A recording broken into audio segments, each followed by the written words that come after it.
नमस्कार. आज आपण काय करणार आहे? परिसर अभ्यास.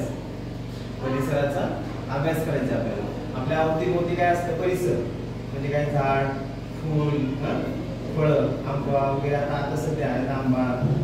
परिसराचा आपल्याला काय अभ्यास करायचा आहे? परिसर अभ्यास. मग त्याच्यामध्ये आपल्याला काय करायचं आहे? आज आपण काय करायचं? आज आपल्याला आपण सोडवू आपले प्रश्न.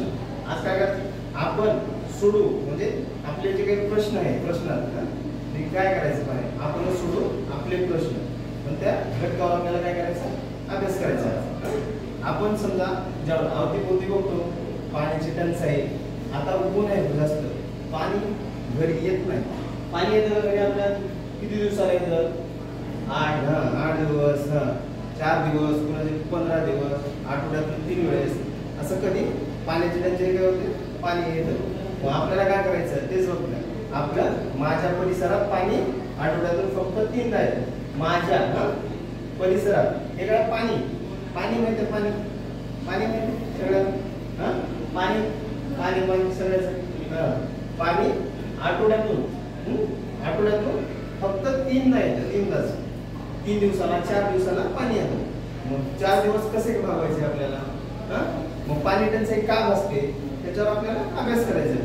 पाणी टंचाई आपण जे सांडपाणी धुणं करतो, भांडे घासतो, जेवलेलं ते सगळं. मग काय करायचं?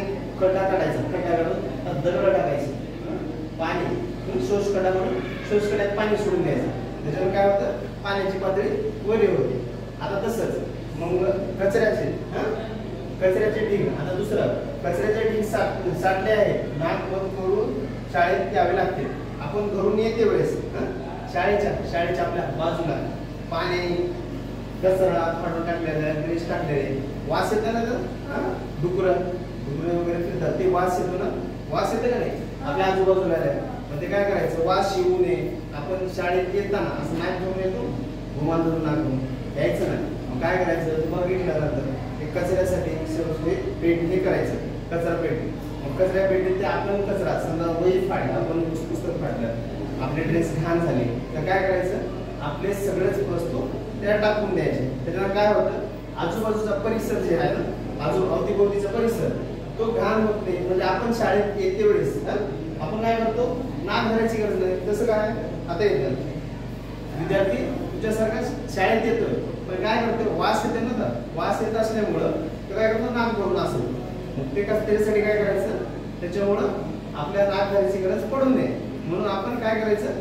ते नाक कचरा, पाणी सर्व शोषखड्ड्यात पाणी सोडल्यानंतर आपल्या अवतीभोवती डुक्कर वगैरे काही जे वस्तू वास येतो ना, तो वास येणार नाही. कचरा आता बघा इकडं तिकडं अवतीभोवती कचरा राहत नाही. कचरा कोंडीत आपण बघितलं कचरा कोंडीत बघितलं, कचरा टाकलं संपून जाईल. त्याच्यामुळे काय करायचं? अवतीभोवती हे करून टाकलं. कचऱ्याची पेटी घेऊन कचऱ्यामध्ये टाकून देऊन आपल्या अवतीभोवतीचा परिसर स्वच्छ ठेवायचा. त्यामुळे काय होईल? आपलं आरोग्य चांगलं राहील.